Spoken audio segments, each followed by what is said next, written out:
Muy bien. Decía entonces que acá en Lucas 9:51, cuando se cumplió el tiempo. ¿Qué tiempo? Ya Jesús ya venía hablando que era necesario que Él muriese y fuese recibido en los cielos.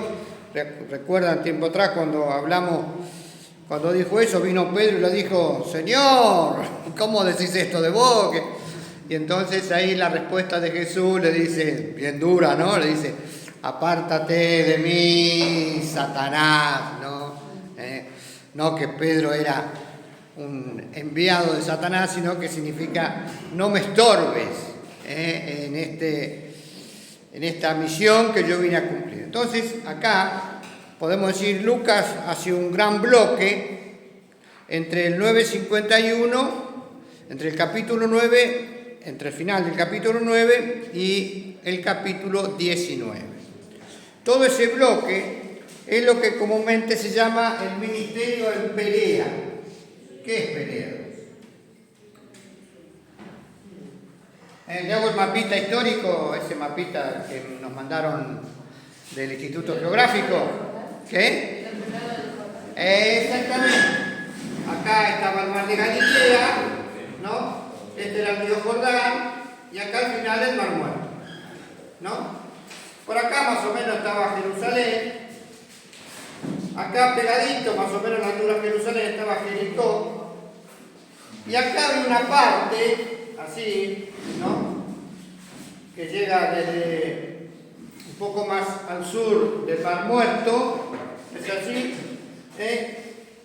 que la Biblia siempre lo llama del otro lado del Jordán, donde se había bautizado Jesús. Más o menos el lugar histórico de Jesús es ahí, ¿no? Del otro lado del Jordán. Y el Señor, esta es una región donde muchas veces Jesús se apartaba, ¿no? Para tener allí como un retiro, ¿no? En varias oportunidades Jesús se retiró en distintos momentos de su vida podemos decir, para meditar más en profundidad. Ya habíamos visto, recuerdan, hace como 3, 4 clases atrás, o 6, no me acuerdo, cuando Jesús también se retiró, cuando dice, a la zona de Cesarea de Filipo, que era por acá arriba, arriba del mar de Galilea. Este bloque que decíamos que comienza en 9:51 tiene distintos eventos. Entre todos esos eventos, que vamos a verlo de acá, calculo, hasta fin de año, vamos a ver distintos eventos que quizás no estén bien sincronizados en el tiempo, pero es más o menos, para que ustedes vean, desde el otoño, ¿no? Vamos a volver acá, desde el otoño del 29 hasta cuando Jesús va a morir, que es la primavera, ¿no? La primavera del 3. En esto aproximadamente son 5 meses, donde el Señor va a Jerusalén, entra a Jerusalén, sale, va a la zona del otro lado del Jordán, hace una y también va varias veces a Betania. Hoy vamos a analizar una de esas visitas que el Señor hace a Betania. Betania era una aldea muy cerquita a Jerusalén. Hoy en día está todo pegado, porque la ciudad creció un montón, ¿no es así? Pero antiguamente, supongamos que esta era la ciudad amurallada de Jerusalén, y a unos 3 kilómetros, muy cerquita, cerca de lo que era el Monte de los Olivos, se encontraba Betania. ¿No es así? Y vamos a leer, es así,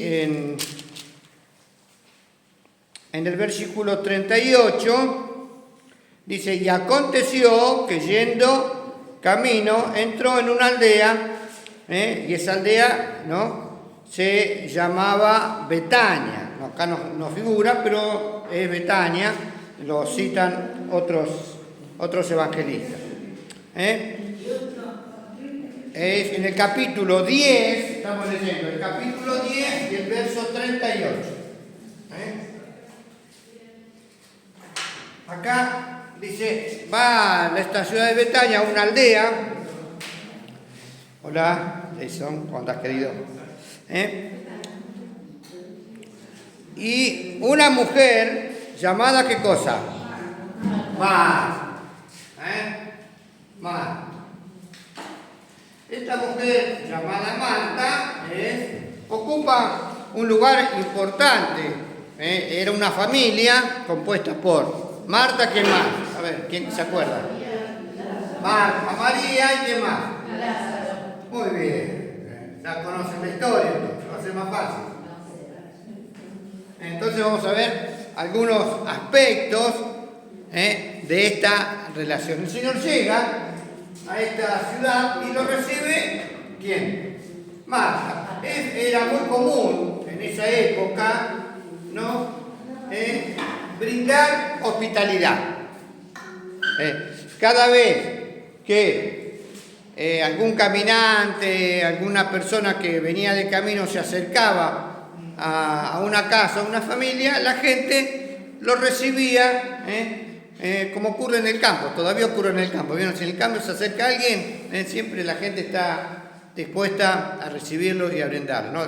Generalmente le brindaban agua y algunos alimentos. Pero en este caso específico, Marta, ¿no? Aparentemente en la familia Marta era la mayor, y disponía de ciertos bienes económicos, podemos decir. ¿Por qué? Cuando venía el Señor, ¿quién venía? Venía el Señor y ¿quién más? ¿Cuántos discípulos? Los 12 discípulos. ¿Y quién más? Cuando ustedes ven la película Chosen, ¿no? No sé cómo se traduce, ahí siempre aparecen, aparte de los discípulos, ¿quién más aparece? Alguna mujer, que la Biblia la llama, estaba María, ¿no? Creo que era el esposo de la madre de Chuza, una cosa así. Estaba María Magdalena, también acompañaba a veces María, la mamá de Jesús. Evidentemente el nombre María, como en la actualidad, era un nombre bastante utilizado, ¿no? Había muchas más. Entonces imagínense que era un grupo de 15, 20 personas. Y para recibir los 15, 20 personas, tenía que llegar a una casa, tenía que tener cierto nivel económico. Evidentemente esta familia tendría la economía en esa época, recuerden, era una economía rural, ¿no? ¿En qué se basaba la economía? En tener animales, tener cabras, tener ovejas, es así, que era lo más común, y también tener alguna pequeña huerta. Tenían para cosechar los alimentos que eran necesarios. Particularmente recuerden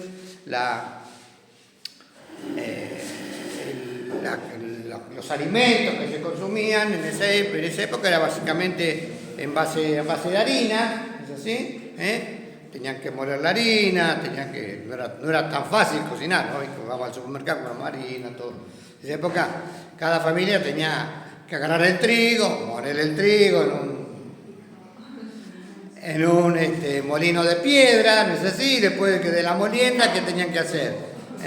Si hacían pan integral, así no sabes, después tenían que zarandearla, ¿no es así? Después tenían que prender el fuego, tenían que hacer... Era todo un trabajo, la cocina. Cocinar era un trabajo, la gente empezaba a la mañana, ¿no es así? Y la sociedad estaba un poco, ¿qué? Estratificada. ¿Qué significa cuando una cosa estratificada? A ver, ¿qué les quiero decir por eso? Niveles sociales. ¿Cómo? Niveles sociales o funciones dentro de la casa. Entonces, las costumbres judías, ¿cuál era? Las mujeres ¿de qué se ocupaban? De la casa y de criar los hijos. Y de mantener la familia. Y el hombre se encargaría de las tareas rurales generalmente, o si tenía alguna actividad comercial, la hacía. No, eso era, y entonces acá aparentemente no tenían esposo, porque no nombran, ni que eran casadas.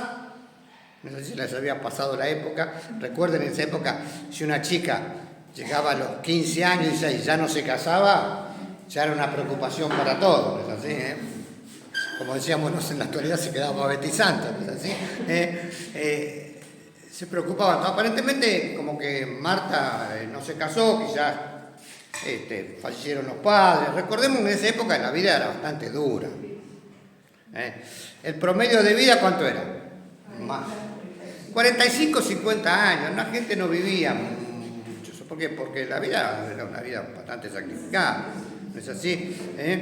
Cocinar ya era toda una dificultad, preparar los alimentos era trabajoso, el agua no había agua caliente, no había agua corriente, no había agua caliente. Imagínense lo que sería bañarse en invierno. Bueno, todas las cosas que nosotros hoy abrimos una canilla y si no hay agua caliente, no me baño, no espero que se solucione ese problema. Es decir, en esa época la vida era bastante dura comparada con los estándares que tenemos hoy. En ese marco llega el Señor Jesús, ¿a dónde? A este lugar. Y dice acá el texto, que como dice el verso 38, y aconteció que yendo de camino, entró en una aldea y una mujer, llamada como Marta, lo recibió en su casa.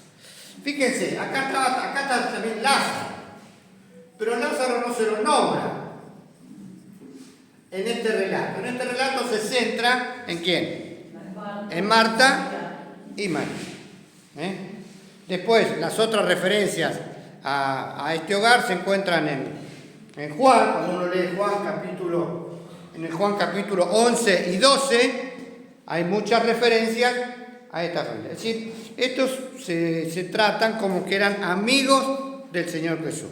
Cada vez que Jesús se acercaba a Jerusalén, seguramente pasaba por la casa de esta familia. ¿Es así? Llega ahí Marta, ¿no?, a recibirlos, ¿no? Y entonces, ¿qué es lo que hacían? Apenas los recibían en el hogar, los sentaban, les darían agua y comenzaban ¿a qué? A preparar ¿qué cosa? A preparar los alimentos, a preparar la comida. Y ahí se va a desarrollar todo lo que se encuentra entre los textos, entre el 38 y el 42. Después no se vuelve, después del 42 no se vuelve a decir, Lucas hace como un paréntesis. Relata este hecho como un hecho que ocurrió, ¿no? Y comienza con otra tarea. Cuando uno va a Lucas, sobre todo capítulo 12, los primeros versículos, ahí se ve también que ocurre otro hecho muy similar a este, en el cual, después vamos a llegar, ¿no? Solamente lo doy como referencia, en el cual el Señor entra y está Lázaro, y está Marta, y está María, y es allí donde María rompe el perfume, ¿no es así? ¿Se recuerdan ese hecho, no? Y lo unge al Señor, y entonces aparece el que tenía la bolsa. ¿Quién es el que tenía la bolsa? Judas, muy bien. Señor, hubiésemos vendido esto para... Y entonces dice, el relato de Juan dice, no era que se preocupaba por los pobres, sino se preocupaba porque a lo mejor no se podía quedar con el vuelto que representaba el perfume. ¿No es así? Entonces Jesús ya aclara que era lo habían preparado para su muerte.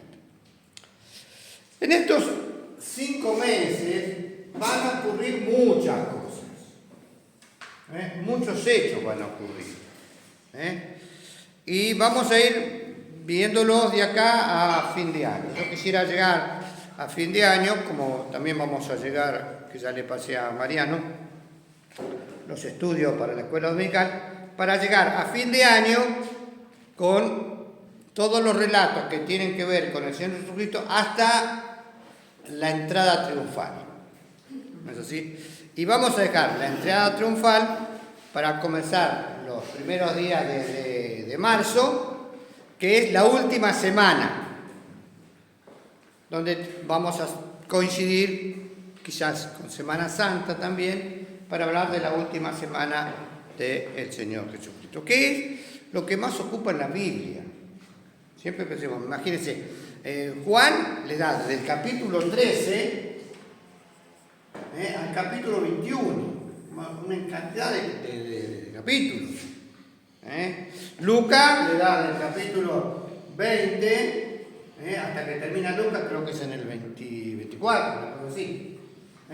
Y Mateo también le da desde el capítulo 22 hasta que termina, que es en el capítulo 28. Es decir, los evangelios le dan suma importancia a la última semana. Nosotros también, por eso vamos a ocupar el principio, todo el principio del primer semestre del año próximo, si el Señor lo permite, para ocuparnos de todos los hechos finales. Por ello, recuerden, Jesús ya era otoño, octubre, noviembre del 29, y dice, bueno, me llegó la hora de ir a Jerusalén. Buen día, ¿cómo te va? De ir a Jerusalén. En Jerusalén ocurren varios hechos. En estos 5 meses Jesús entra a Jerusalén y sale. Entra y sale. Varias veces discute con todos los fariseos. ¿No es así? Los fariseos lo quieren tomar preso, Jesús se les escapa. Es decir, no era que, esto piensen bien, es como dice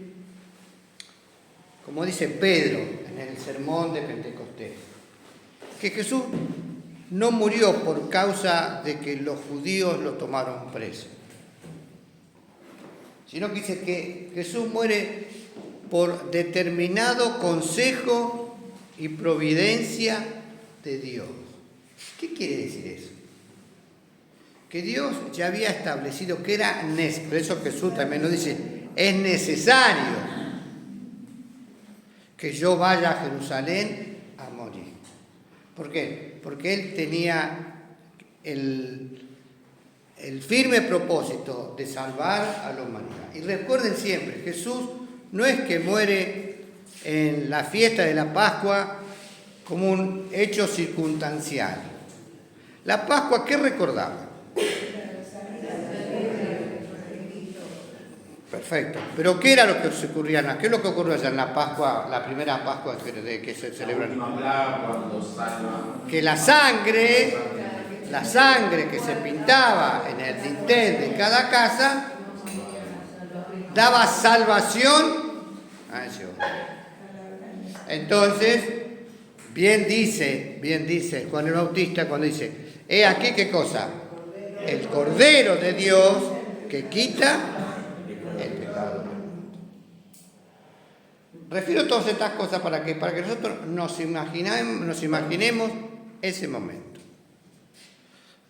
Dice ahí en 9:51, llegó la hora y Cristo afirmó su rostro, es decir, se puso, dijo, bueno, yo voy a Jerusalén a morir. Plenamente consciente. No fue un accidente, si bien uno cuando lee los evangelios parece toda una injusticia, ¿no es así?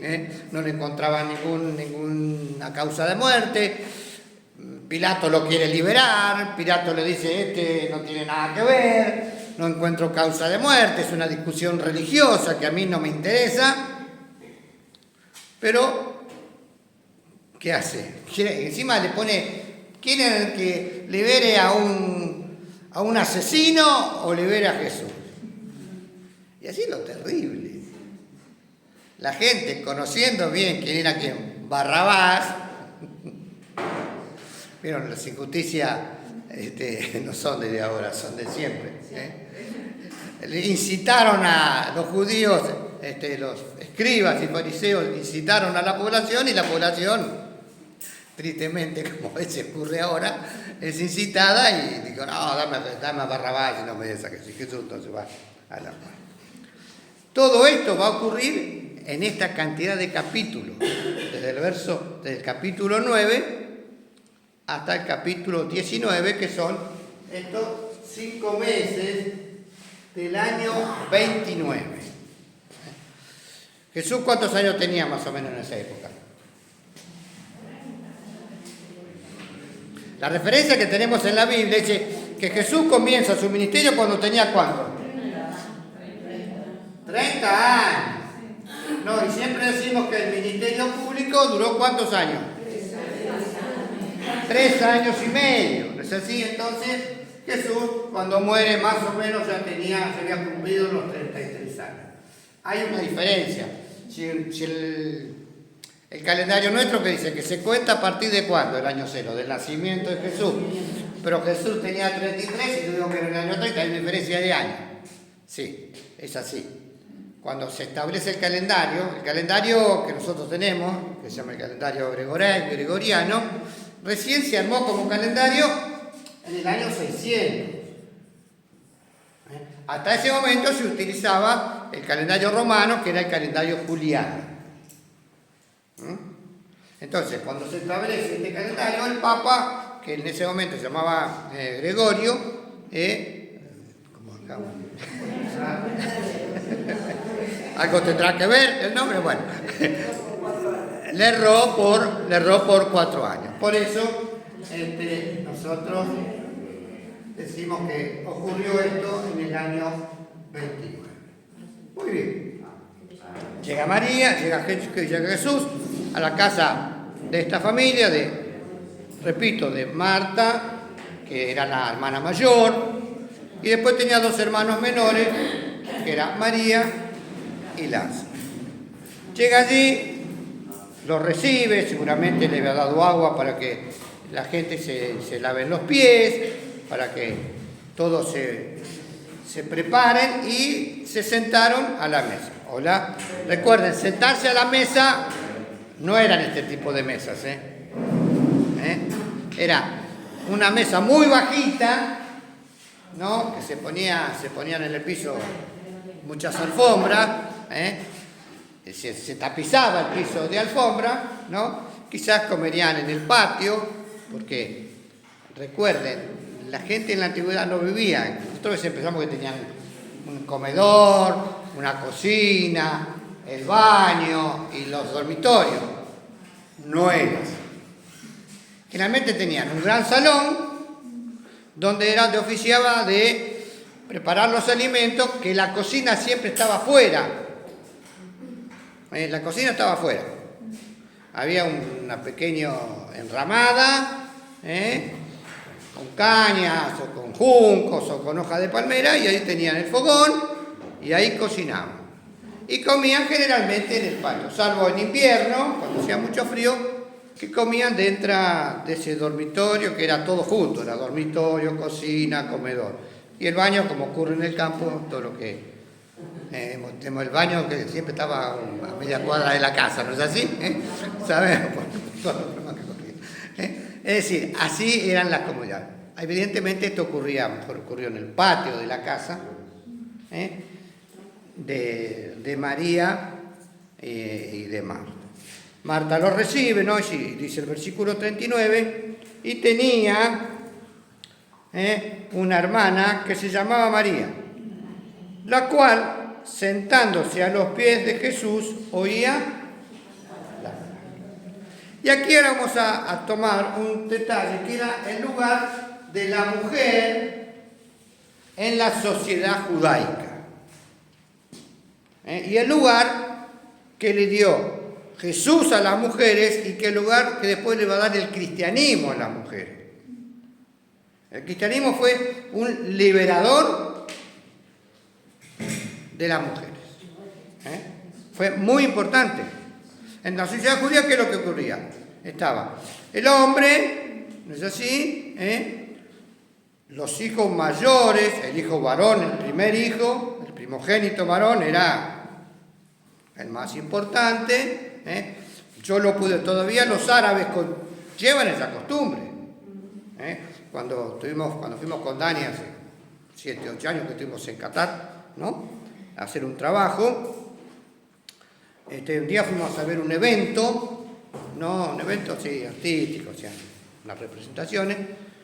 Y atrás mío estaba sentado una mujer con los hijos. Viene el marido con el hijo varón y se sienta con el hijo ahí en el lugar y a la mujer la mandan atrás, que se siente en la otra fila con los otros chicos. Es decir, todavía en esa cultura se le daba al hijo mayor un lugar muy importante. Por supuesto, pues también lo vi cuando andaban por las calles, ¿no es así? El hombre con el hijo mayor adelante y la atrás con una esposa, 2 esposas, la que tienen los árabes, con todos los otros hijos.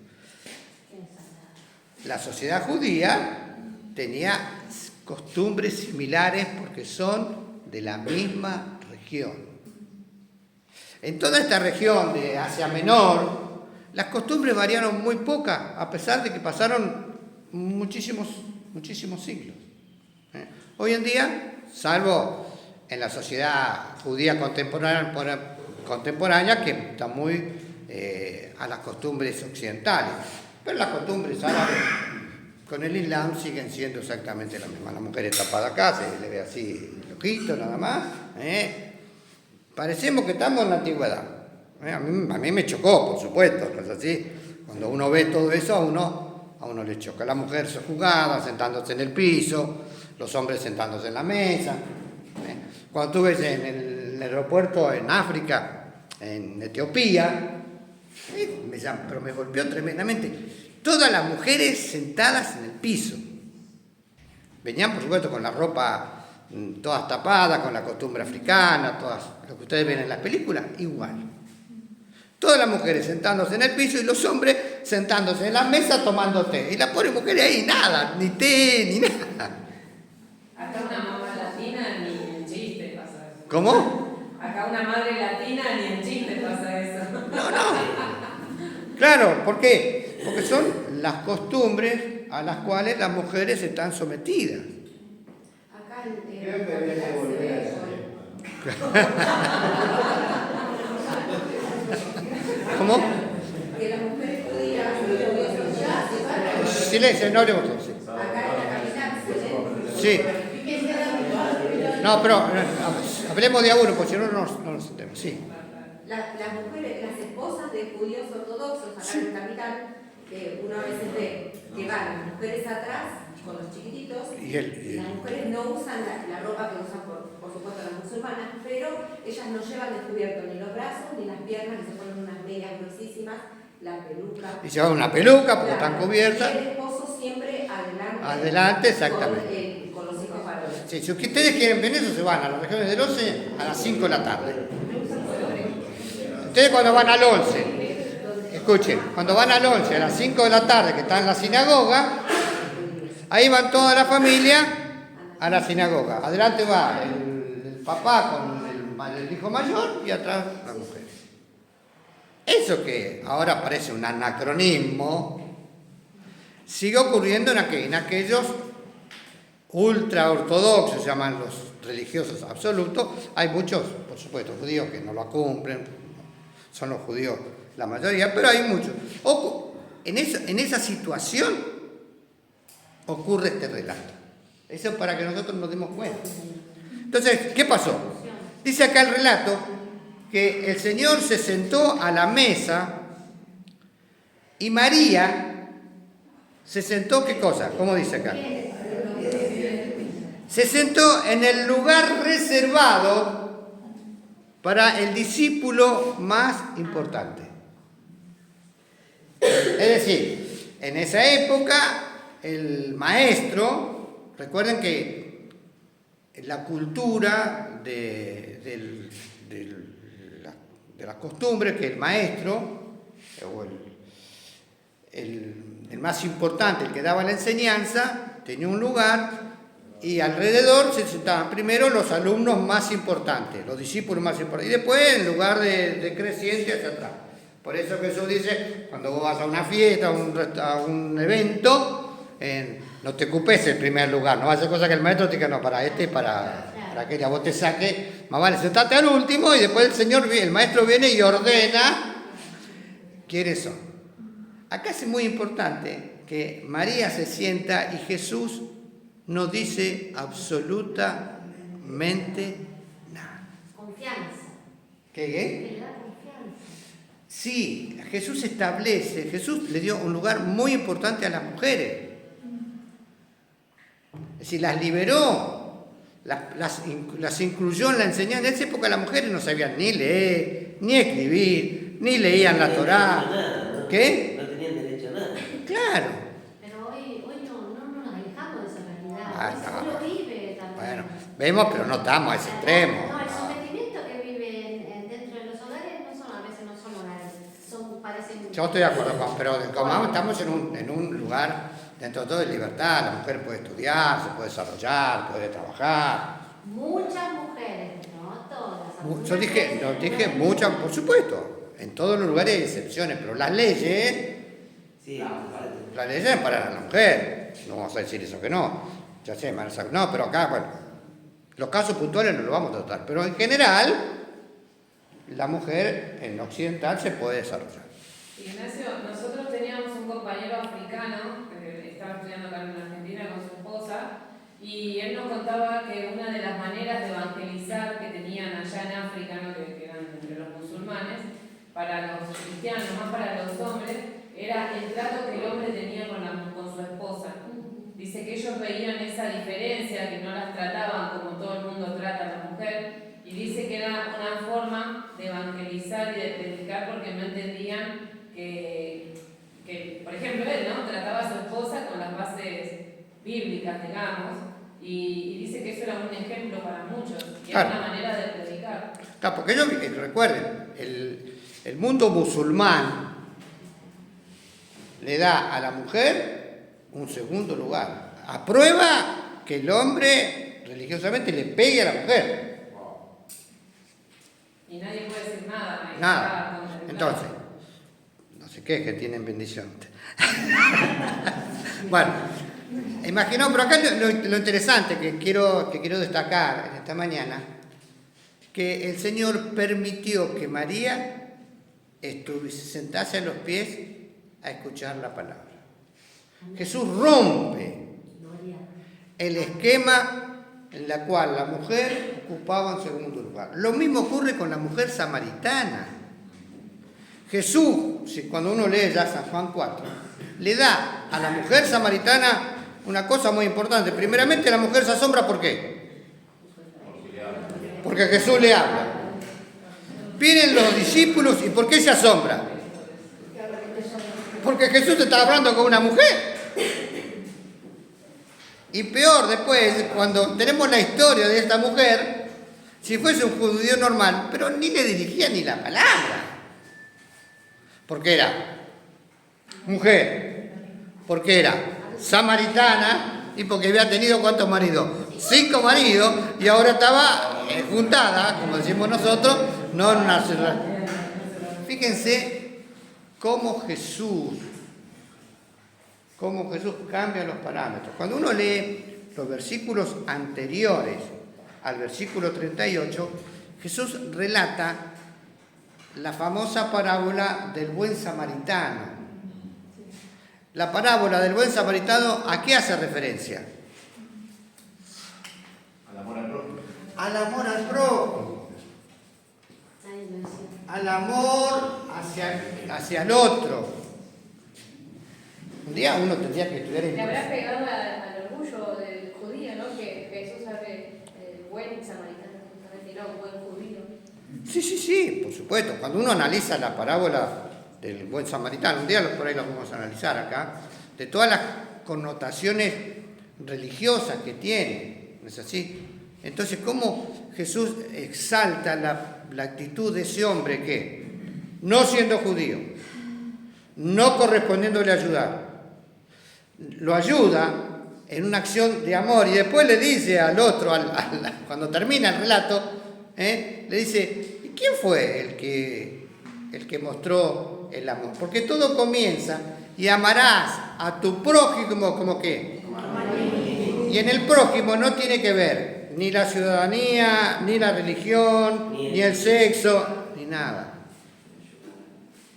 Es lo que el legado que tuvo el cristianismo. Tristemente, después con los años, muchas cosas cambiaron, no es así, pero la esencia del cristianismo fue esa, le dio un lugar a la mujer. Cuando uno toma el libro de los Hechos, hay muchas mujeres importantes. ¿Recuerdan Lidia? La que vendía púrpura, que se transformó en una mujer que evangelizaba. Aquila y Priscila, ¿no es así? ¿Quién era Aquila y Priscila? Un matrimonio, ¿no?, de judíos que se habían convertido al cristianismo, que evangelizaban. Y Priscila era tan importante que el relato de Lucas primero pone Aquila y Priscila, y después pone ¿qué cosa? Priscila y Aquila. Como que Priscila aparentemente era una mujer que evangelizaba. También, por ejemplo, cuando viene Pablo, que viene camino a Jerusalén, que pasa por Cesarea, dice, y se quedó en la casa de Lucas, que tenía 4 hijas que eran profetisas. Es decir, que la mujer en el cristianismo fue fundamental para que el cristianismo se extendiese. Las mujeres convertidas llevaban su evangelio a los hogares. ¿Y qué hacía? ¿Y a quién les enseñaban? A los hijos. Y los hijos eran educados en la fe cristiana. Ese fue uno de los pilares. Entonces acá tenemos Jesús dándole un lugar de importancia, de podemos decir, el lugar del discípulo más importante. ¿Se lo dio a quién? A María. Jesús, por supuesto, no establecía ninguna jerarquía, ¿no? Después un día vamos a analizar también cuando viene la madre de Jacobo y Juan. Señor, cuando estés en el cielo, poné a un hijo a la izquierda y al otro hijo a la derecha, cuando vengas en tu reino. Y Jesús le dice, no entendiste nada, le dice, yo no puedo hacer eso. Qué falta de conocimiento, ¿no?, de Jesús mismo, porque el otro día escuchaba a una chica de la comunidad gay, que ella decía que justamente el primer machista era Dios. El primer machista, y que Jesús era patriarcal, que solamente, y cuando uno va a la Biblia, ahí claramente muestra que no es así. Por supuesto. Hay cosas que ni admiten, es decir, cuando uno lee la palabra, por eso quiero exaltar este lugar que Jesús le da a la mujer, le da un lugar muy importante. No hay tiempo, pero hay muchos hechos de las mujeres. A mí me gusta leer Bueno. el libro de María Teresa de Calcuta. ¿Cómo? Teresa de Calcuta. Teresa de Calcuta. ¿La qué? Ah, la Madre Teresa, sí. Pero, digamos, un relato de la vida dedicada. Pero aún en el catolicismo, las mujeres están ocupadas un segundo lugar. ¿No es así? La tienen a la monja, que las monjas tienen que servir ¿a quién? Al cura de turno. Y en todos los conventos hay ¿qué? Hay un cura por encima de la madre superiora. Y la voz del cura, chito, no se discute. En alguna iglesia evangélica también. Tristemente, ¿por qué? Porque hay una mala enseñanza. De así la importancia que tiene que nosotros como cristianos profundicemos en el estudio de la palabra. La palabra nos revela muchas enseñanzas. Pablo eleva a la mujer a un lugar tremendo. Pablo dice, tenés que cuidar a la mujer como si fuera un vaso de cristal que no se vaya a romper. ¿Ustedes agarraron una copa de cristal? Las mujeres cuando lavan las copas, ¿qué pasa? La lavan los hombres. Así, porque es tan finito el vidrio esa copa que no se te vaya a romper porque la golpeaste y se te rompió.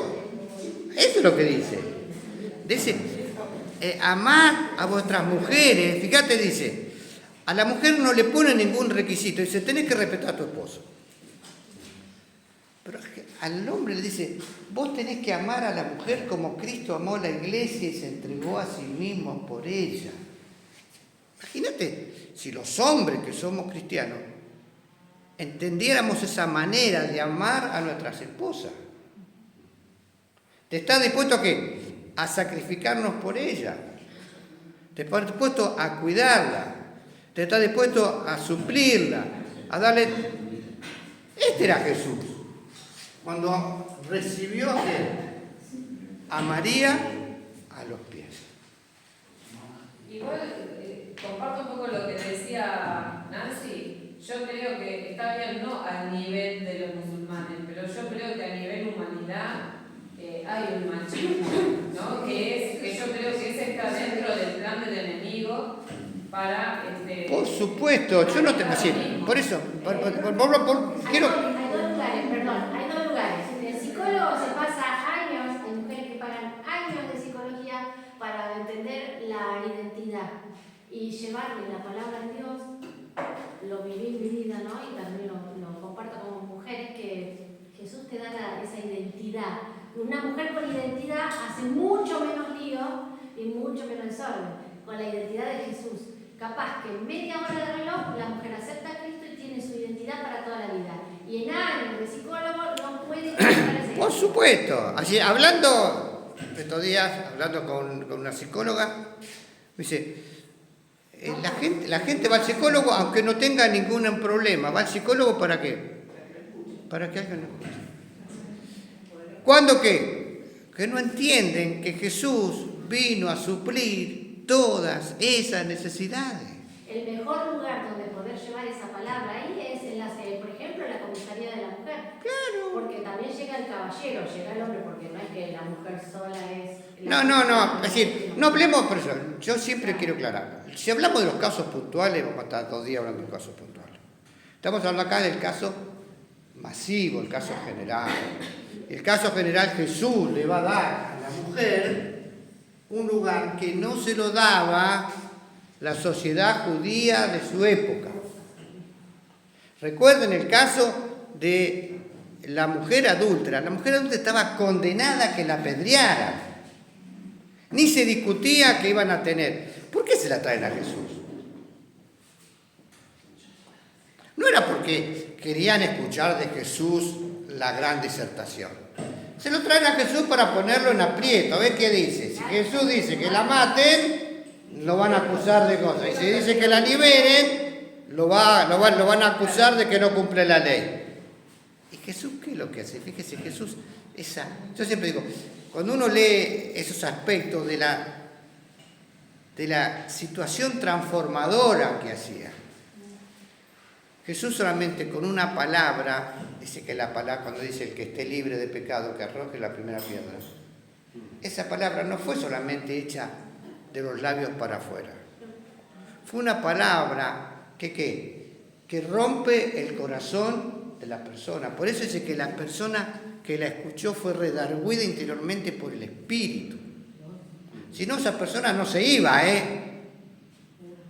Se iban solamente porque por la acción del poder de la palabra de Dios cuando entra en su corazón que transforma. Cuando la palabra penetra dentro de nuestros corazones y nos redarguye de pecado, uno se siente un miserable y terrible pecador y no tiene más que clamar para que Cristo haga una transformación en nosotros. Si nosotros no llegamos a ese estado de reconocimiento de pecado, Cristo no nos puede transformar. Jesús. Sí. Yo creo que la llevan a la mujer ante Jesús porque obviamente lo querían poner a prueba porque él se sabía toda la palabra, la ley, y en la ley está de que los que son adúlteros hay que apedrearlos, sacarlos afuera porque el pueblo elegido tiene que ser perfecto como Dios quería. Por eso lo llevan. Pero bueno, la ley no te quita el pecado, no te hace libre del pecado. Y ellos estaban tan apegados a la ley que querían que la ley se cumpliera. No importaba la gracia. No importaba nada, sí, no les importaba. No, porque al hombre no lo llevaron. Claro. Y fueron sorprendidos. Claro, sí, todas esas cosas que estamos agregando Claro, que estamos agregando, nos vemos qué cosa, a la sociedad machista que decía Elba, a las situaciones, por supuesto. Pero Jesús vino a traer, o sea, ¿cómo va a ser el reino de Dios? Jesús vino, cuando ustedes fíjense, tómense ese trabajo de analizar ante los judíos las respuestas de Jesús. Muchas respuestas. Jesús a veces respondía que ¿qué? Con una pregunta. Le hacían una pregunta y él te daba otra pregunta. Pasa que ahí él después, introducía al hombre también dentro del pecado. Por supuesto. Porque si la mujer, yo no justifico a la mujer, pero es un a veces una persona dice, porque es mujer se la castiga, pero el hombre tampoco, entonces ahí fue infiel al no cuidar a su mujer. Por supuesto. Una copa delicada, ¿no? Entonces, pero era más fácil caerle al que cayó y no fijarse en lo que la sí, otra las parte circunstancias que llevaron a la mujer. Quizás el hombre era un fariseo, no sabe, por eso no lo había Sí, dicho. bueno, pero pare. No nos vamos a ir a la mujer samaritana, a la mujer adulta. Solamente traje esa referencia, si no, vamos a estar acá hasta las 3 de la tarde, mire, ya nos pasó la hora, lo que íbamos al principio, vamos a tener que terminar la semana que viene. Es decir, todo esto lo hemos traído para que Jesús vemos que reivindicó siempre ¿qué cosa? Eso es importante, claro. El rol de la mujer. El cristianismo reivindica, tristemente pues el cristianismo cayó, lo que pasó en el cristianismo entre 400 y el 1600 fue toda una época de oscuridad, que un día la podíamos analizar históricamente. Una época De oscuridad. ¿Donde qué? Donde las verdaderas enseñanzas de Cristo, los hombres metieron mano y comenzaron a llegar a meter dentro del cristianismo infinidad de doctrinas extrañas. Infinidad. No lo vamos a detener. Un día, a mí me gusta mucho la historia, por eso siempre relato cosas. Es decir, pero ahí el cristianismo de Cristo, del primer año, fue un cristianismo liberador. Por eso, fíjense, esto es lo más maravilloso. Por eso, cuando Gamaliel dice que si esto de los hombres se va a desvanecer, pero si es de Dios, ¿qué cosa? No lo van a poder detener, dice. Fíjense, el cristianismo comenzó su extensión en el año 40 y para el año 100, ¿cuánto pasaron? 60 años. En 60 años todo el imperio romano estaba evangelizado. ¿Saben lo que significa? Empezamos. España, Francia, Alemania, Italia. En un contexto de persecución. Italia, Feroz. Grecia, Turquía, Siria, Líbano, Israel, Jordania, Libia, todos los países africanos. Todos habían ya conocido esa nueva religión. ¿Por qué? Porque las mujeres ocuparon un papel sumamente importante dentro de la extensión del Evangelio. ¿Y eso a qué? A que Jesús permitió, fíjense, que María se pusiese ¿a quién? ¿A dónde? A los pies de Jesús. ¿Para qué? Para escuchar al Maestro. Eso es trascendental y liberador. Que como iglesia cristiana tenemos que reivindicar que tristemente a veces, y aún ocurre hoy, hay iglesias y movimientos que le dan a la mujer, no vamos a entrar en eso, que la tapan, que la cubren. Jesús le da, y el Pablo le da un lugar de igualdad, donde dice, donde no hay ni hombre, ni mujer, ni siervo, ni libre. Eso es el Evangelio. El Evangelio viene a liberarnos, ¿por qué? Porque nos libera de la carga del pecado y ¿qué más? Y de la muerte.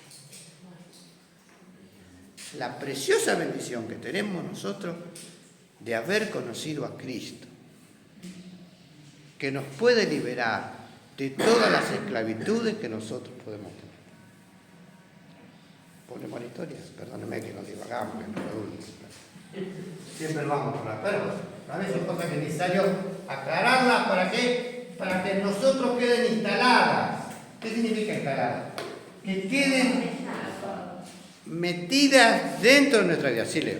No, que ese versículo, Pablo establece la dignidad del ser humano, que es intrínseca en cuanto a creación a imagen de Dios.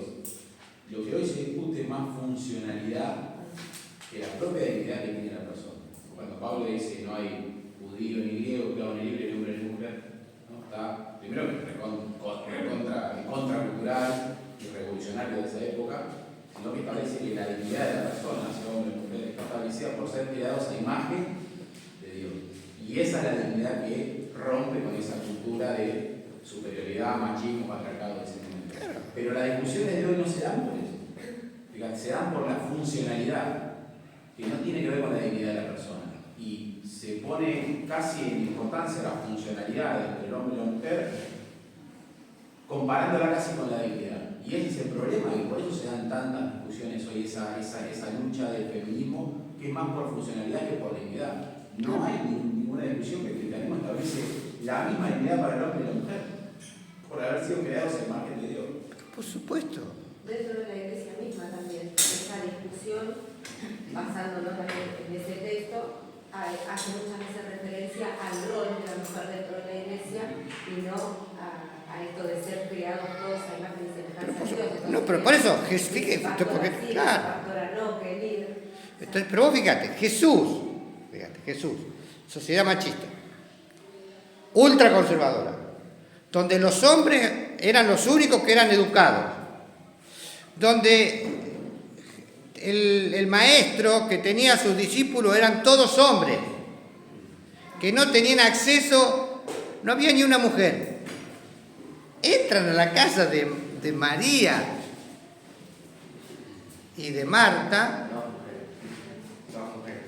y había una mujer que sirve, bueno, no llegamos, vamos a dejarlo para la semana que viene. Al final lo dejamos para la semana que viene. ¿Vieron como en la película que siempre al final te lo dejan para el próximo capítulo? Bueno, vamos a hacerlo igual acá. Lo más importante lo dejamos, pero vamos a terminar acá, en el lugar de la mujer. Jesús, en esa sociedad ultramachista, pone a una mujer, permite que una mujer en el medio se siente. Y todos los demás discípulos, ¿qué? Porque pensemos, Juan, Jacobo, Pedro, ¿todo qué eran? Eran de la sociedad judía, también tenían actitudes machistas. Pedro abandonó a su mujer y a su suegra y a la familia y fue tras Jesús. En ningún momento dijo, bueno, voy a auxiliar a mi señora, a mi esposa. No sé cómo se habrán arreglado la familia de Pedro para alimentarse, pero él se tomó el raje, podemos decir. Es decir, y así cada uno de los hombres.